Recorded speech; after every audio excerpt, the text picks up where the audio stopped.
Hi friends, আপনার Windows 11 সিস্টেমে যদি ইউএসবি ডিভাইস নট রেকগনাইজ দেখায় তাহলে সেটাকে কীভাবে ফিক্স করবেন।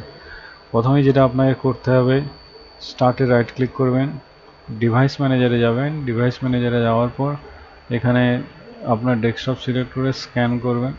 স্ক্যান করলে যে সমস্ত যদি কোনো ইউএসবি ডিভাইস ইয়েলো কালার হয়ে থাকে তাহলে তার উপরে রাইট ক্লিক করবেন। রাইট ক্লিক করার পর আপডেট ড্রাইভারে ক্লিক করবেন, তারপর ব্রাউজ মাই কম্পিউটার এরপরে নেক্সট করবেন। নেক্সট করার পরে দেখবেন অপশানগুলো আসবে, সিলেক্ট করলেই আপনি ইনস্টল করে নেবেন। যে লেটেস্ট ড্রাইভার আছে সেটাকে ইনস্টল করে নেবেন। এটা করে নেওয়ার পরে যেটা আপনাকে করতে হবে, আবার একবার রাইট ক্লিক করবেন, সার্চ ফর অটোমেটিক্যালি ক্লিক করবেন, ক্লোজ করে দেবেন।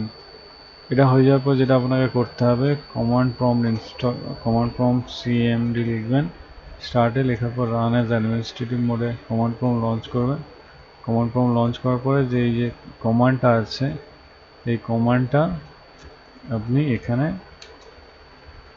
এরপর হার্ডওয়্যার ডিভাইসে নেক্সট করবেন।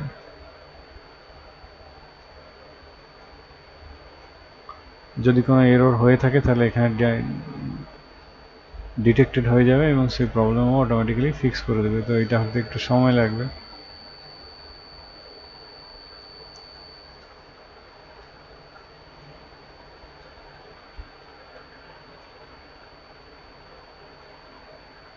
এটা যখন কমপ্লিট হয়ে যাবে তখন আপনার যে প্রবলেম আছে সেই প্রবলেমটা ফিক্স হয়ে যাবে।